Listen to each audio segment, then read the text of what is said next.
Gente, é lindo demais você ver pessoas de diversas partes do Brasil e com diversos tipos de história aqui com a gente, lendo a Bíblia. Gente que estava há muito tempo no Evangelho, porém não conhecia os Evangelhos. Pessoas que, com muita idade, mal conseguem ler, mas estão aqui todos os dias lendo a Bíblia com a gente.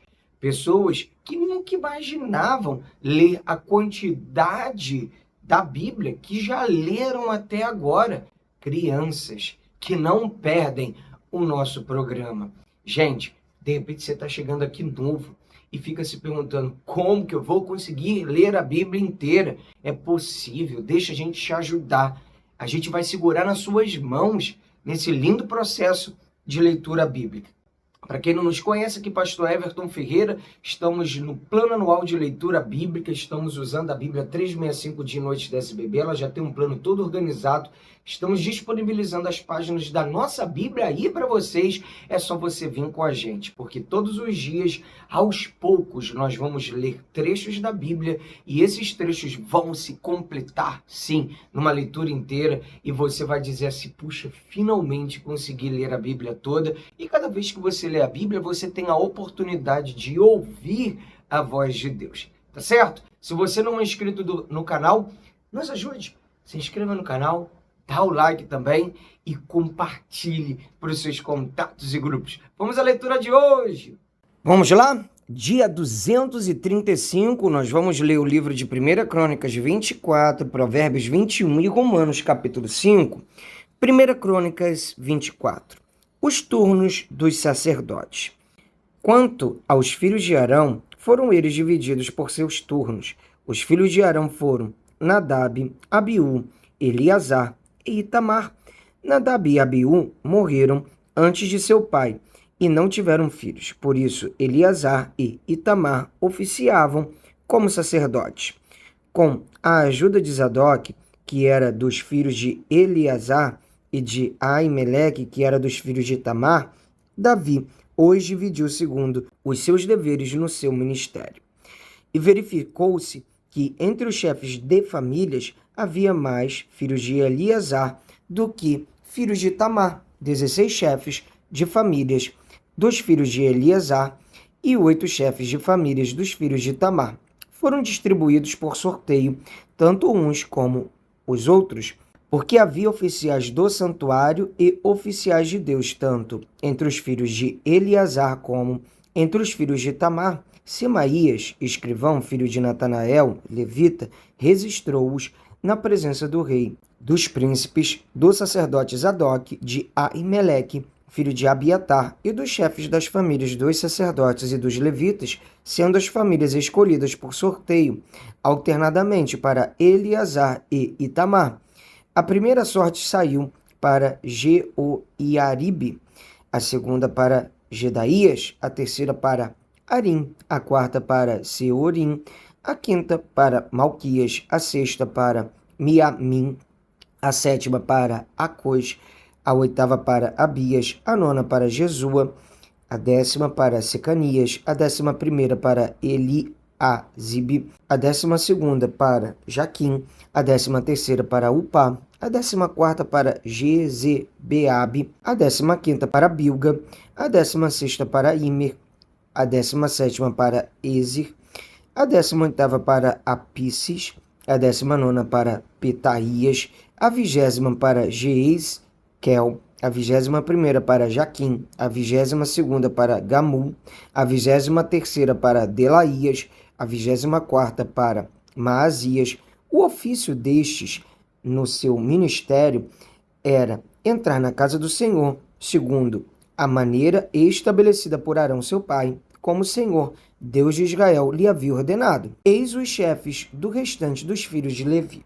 Dos filhos de Amrão, Subael, dos filhos de Subael, Gedias, dos filhos de Rebaías, Isias, o chefe, dos Isaritas, Selomite, dos filhos de Selomite, Jaate, dos filhos de Hebron, Gerias, o primeiro, Amarias, o segundo, Jaziel, o terceiro, Jecameão, o quarto, dos filhos de Uziel, Mica, dos filhos de Mica, Samir, o irmão de Mica, Isias. Dos filhos de Isias, Zacarias. Dos filhos de Merari, Mali e Muzi. Dos filhos de Jaazias, Beno. Dos filhos de Merari, da parte de Jaazias, Beno, Soão, Zacur.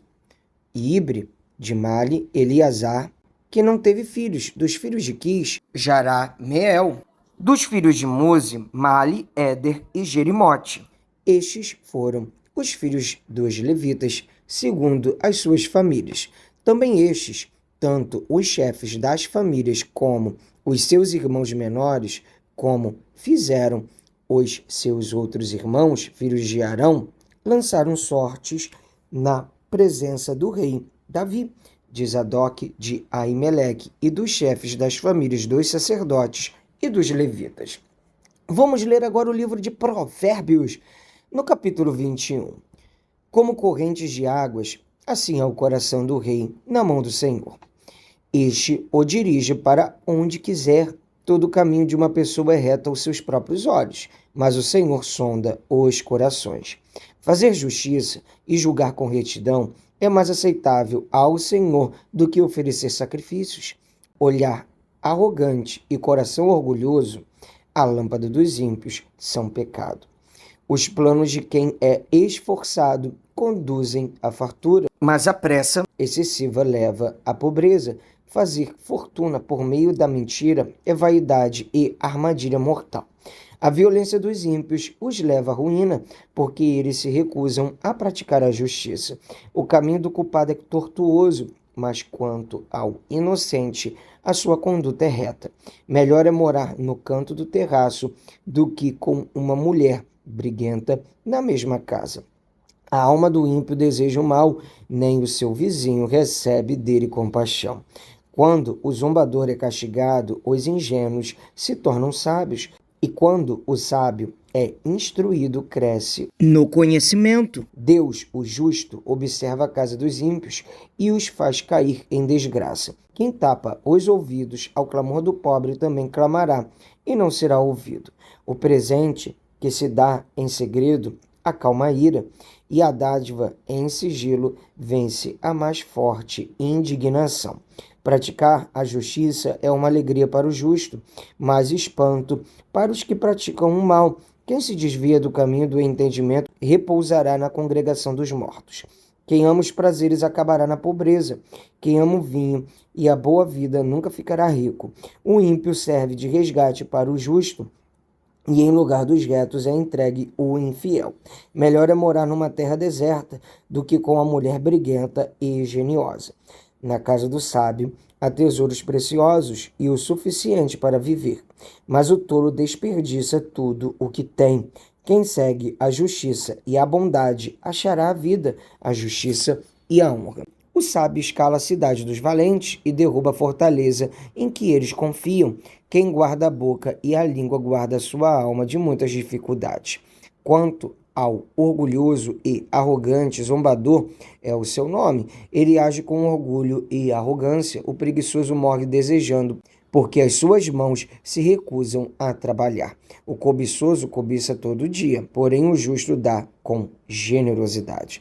O sacrifício dos ímpios já é abominação, ainda mais quando é oferecido com más intenções. A testemunha falsa perecerá, mas quem sabe ouvir falará sem ser contestado.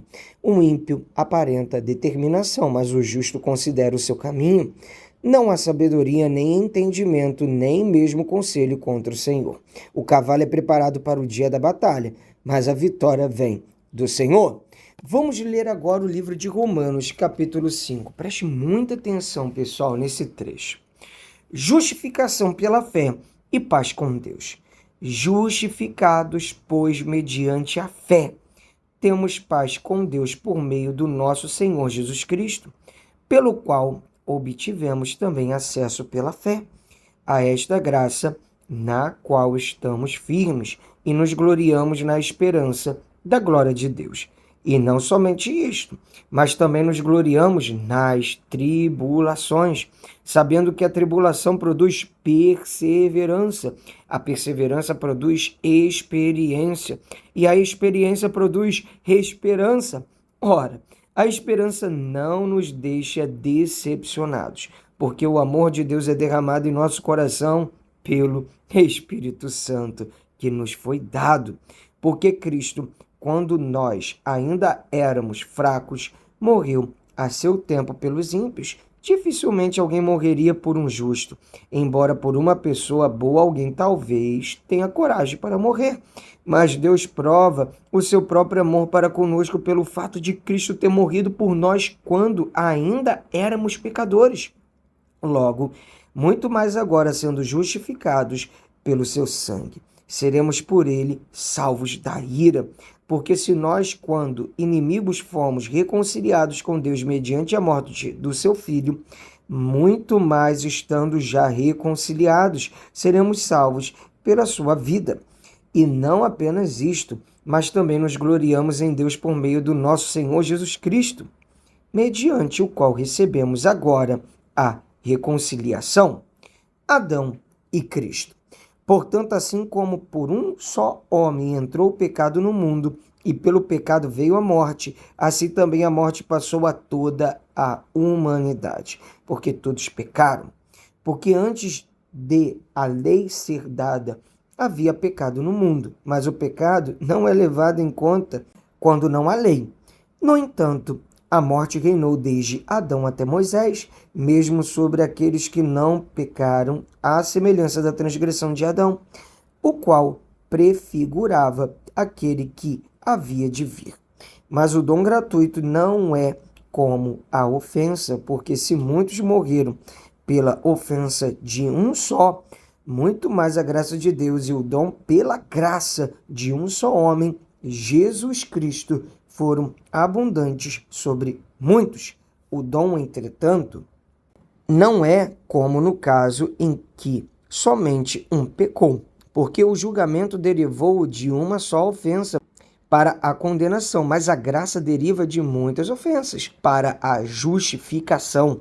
Se a morte reinou pela ofensa de um e por meio de um só, muito mais os que recebem a abundância da graça e o dom da justiça reinarão em vida por meio de um só, a saber, Jesus Cristo.